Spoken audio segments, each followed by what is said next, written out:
22वां अध्याय श्रावण महात्म्य। ईश्वर ने कहा, हे मुनिसुतम, सावन शुक्ल पक्ष चतुर्थी के रोज सब काम फलप्रद संकट हरण होते हैं।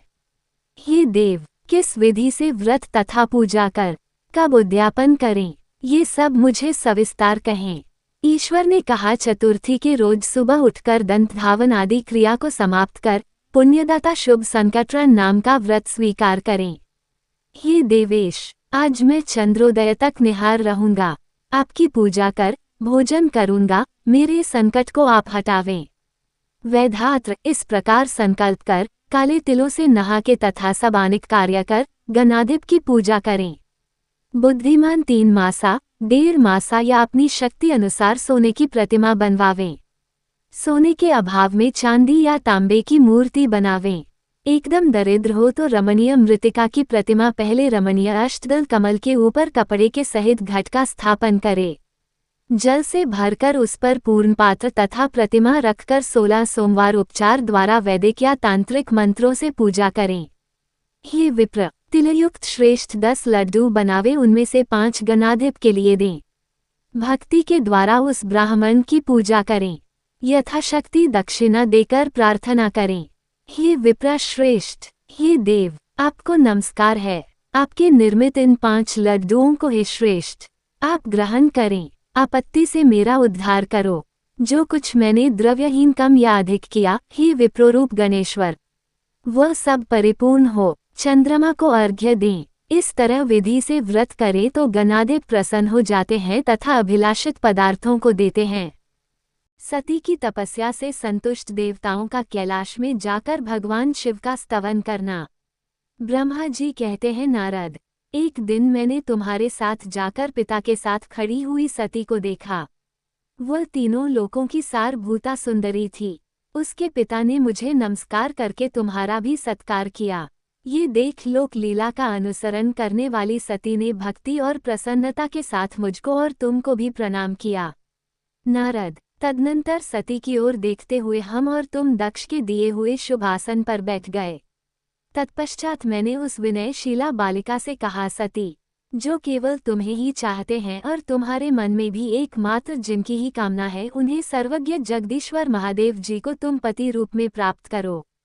जो तुम्हारे सिवा दूसरी किसी स्त्री को पत्नी रूप में न तो ग्रहण कर सके हैं, नहीं करते हैं और न भविष्य में ही ग्रहण करेंगे, वही भगवान शिव तुम्हारे पति हों। वह तुम्हारे ही योग्य हैं, दूसरे के नहीं। नारद, सती से ऐसा कहकर मैं दक्ष के घर में देर तक ठहरा रहा। फिर उनसे विदा ले मैं और तुम दोनों अपने अपने स्थान को चले आए। मेरी बात को सुनकर दक्ष को बड़ी प्रसन्नता हुई। उनकी सारी मानसिक चिंता दूर हो गई और उन्होंने अपनी पुत्री को परमेश्वरी समझकर गोद में उठा लिया। इस प्रकार कुमारोचित सुंदर लीला विहार से सुशोभित होती हुई भक्तवत्सला सती जो मानव रूप धारण करके प्रकट हुई थी, कुमार अवस्था पार कर गई, बाल्यावस्था बिताकर के युवावस्था को प्राप्त हुई सती अत्यंत तेज एवं शोभा से संपन्न हो संपूर्ण अंगों से मनोहर दिखाई देने लगी। लोकेश दक्ष ने देखा कि सती के शरीर में युवावस्था के लक्षण प्रकट होने लगे हैं। तब उनके मन में ये चिंता हुई कि मैं महादेव जी के साथ इनका विवाह है कैसे करूं। सती स्वयं भी महादेव जी को पाने की प्रतिदिन अभिलाषा रखती थी। अतः पिता के मनोभाव को समझकर वह माता के निकट गई। विशाल बुद्धि वाली सती रूपिणी परमेश्वरी शिवा ने अपनी माता वीरिणी से भगवान शंकर की प्रसन्नता के निमित्त तपस्या करने के लिए आज्ञा मांगी। माता की आज्ञा मिल गई। अतः दृढ़तापूर्वक व्रत का पालन करने वाली सती ने महेश्वर को पति रूप में प्राप्त करने के लिए अपने घर पर ही उनकी आराधना आरंभ की। गुलाब, ओम नमः शिवाय। गुलाब, चेरी ब्लोसम। अध्याय 15 चेरी ब्लोसम। अश्विनी मास में नंदा प्रतिपदा, षष्ठी और एकादशी में उन्होंने भक्ति पूर्वक थोड़े भात और नमक चढ़ाकर भगवान शिव का पूजन किया और उन्हें नमस्कार करके उसी नियम के साथ उस मास को व्यतीत किया। कार्तिक मास की चतुर्दशी को सजाकर रखे हुए मालपुओं से शिव की पूजा की और चिंतन करने लगी। मार्गशीर्ष मास के कृष्ण पक्ष की अष्टमी तिथि को तिल, जौ और चावल से हर की पूजा करके ज्योतिर्मय दीप दिखाकर अथवा आरती करके सती दिन बिताती थी। पौष मास के शुक्ल पक्ष की सप्तमी को रात भर जागरण करके प्रातःकाल खिचड़ी का नैवेद्य लगावे शिव की पूजा करती थी।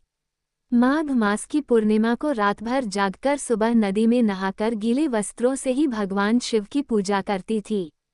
फाल्गुन मास के कृष्ण पक्ष की चतुर्दशी तिथि को रात में जागरण करके उस रात्रि के चारों पहरों में शिव जी की विशेष पूजा करती और नटों द्वारा नाटक भी कराती थी। चैत्र मास के शुक्ल पक्ष की चतुर्दशी को दिन रात शिव का स्मरण करती हुई समय बिताती और धाक के फूलों तथा दवनों से भगवान शिव की पूजा करती थी। वैशाख शुक्ल तृतीया को सती तिल का आहार करके रहती और नए जौ के भात से रुद्र देव की पूजा करके उस महीने को बिताती थी। ज्येष्ठ की पूर्णिमा को रात में सुंदर वस्त्रों तथा भटकटैया के फूलों से शंकर जी की पूजा करके निराहार रहकर ही वह माह व्यतीत करती थी। आषाढ़ के शुक्ल पक्ष की चतुर्दशी को काले वस्त्र और भटकटैया के फूलों से रुद्र देव का पूजन करती थी। श्रावण मास के शुक्ल पक्ष की अष्टमी एवं चतुर्दशी को यज्ञोपवीत वस्तुओं तथा कुश की पवित्री से शिव की पूजा किया करती थी। भाद्रपद मास के कृष्ण पक्ष की त्रयोदशी तिथि को नाना प्रकार के फूलों और फलों से शिव का पूजन करके सती चतुर्दशी तिथि को केवल जल का आहार किया करती। भांति भांति के फूलों और उससे उत्पन्न होने वाले अन्नों द्वारा शिव की पूजा करती और महीने भर अत्यंत नियमित आहार करके केवल जप में लगी रहती थी। सभी महीनों में सारे दिन सती शिव की आराधना में ही रहती थी। अपने इस मानव रूप धारण करने वाली सती विधि पूर्वक उत्तम व्रत का पालन करती थी। इस प्रकार नंदाव्रत को पूर्ण रूप से समाप्त करके भगवान शिव में अनन्य भाव रखने वाली सती एकाग्रचित्त से बड़े प्रेम से भगवान शिव का ध्यान करने लगी तथा उस ज्ञान में निश्चल भाव से स्थित हो गई। उन्हें इसी समय सब देवता और ऋषि भगवान विष्णु और मुझको आगे करके सती की तपस्या देखने के लिए गए। वहां आकर देवताओं ने देखा सती मूर्तिमयी दूसरी सिद्धि के समान जान पड़ती हैं। भगवान शिव के ध्यान में निमग्न हो उस समय सिद्धावस्था को पहुंच गई थी। समस्त देवताओं ने बड़ी प्रसन्नता के साथ वहां दोनों हाथ जोड़कर सती को नमस्कार किया।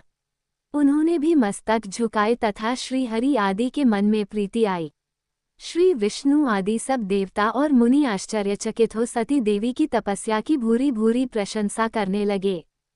फिर देवी को प्रणाम करके भी देवता और मुनि तुरंत ही गिरि श्रेष्ठ कैलाश को गए, जो भगवान शिव को बहुत ही प्रिय है। सावित्री के साथ मैं और लक्ष्मी के साथ भगवान वासुदेव भी प्रसन्नता पूर्वक महादेव जी के निकट गए। वहां जाकर भगवान शिव को देखते ही बड़े वेग से प्रणाम करके सब देवताओं ने दोनों हाथ जोड़ विनीत भाव से नाना प्रकार के स्तोत्र द्वारा उनकी स्तुति करके अंत में कहा, प्रभु आपकी सत्व रज और तम नामक जो 3 शक्तियां हैं उनके राग आदि वेग असह्य है। वेदत्रय अथवा लोकत्रय आपका स्वरूप है। आप शरणागत के पालक हैं और आपकी शक्ति बहुत बड़ी है, उसकी कहीं कोई सीमा नहीं है। आपको नमस्कार है। दुर्गाप्ते, जिनकी इंद्रियां दुष्ट हैं वश में नहीं हो पाती, उनके लिए आपकी प्राप्ति का कोई मार्ग सुलभ नहीं है। आप सदा भक्तों के उद्धार में तत्पर रहते हैं, आपका तेज छिपा हुआ है, आपको नमस्कार है। आपकी माया शक्ति रूपा जो अहम बुद्धि है उससे आत्मा का स्वरूप ढक गया है, अतः यह मूढ़ बुद्धि जीव अपने स्वरूप को नहीं जान पाता। आपकी महिमा का पार पाना अत्यंत कठिन ही नहीं सर्वथा असंभव है। हम आप महाप्रभु को मस्तक झुकाते हैं। ब्रह्मा जी कहते हैं, नारद। इस प्रकार महादेव जी की स्तुति करके श्री विष्णु आदि सब देवता उत्तम भक्ति से मस्तक झुकाया प्रभु शिव के आगे चुपचाप खड़े हो गए।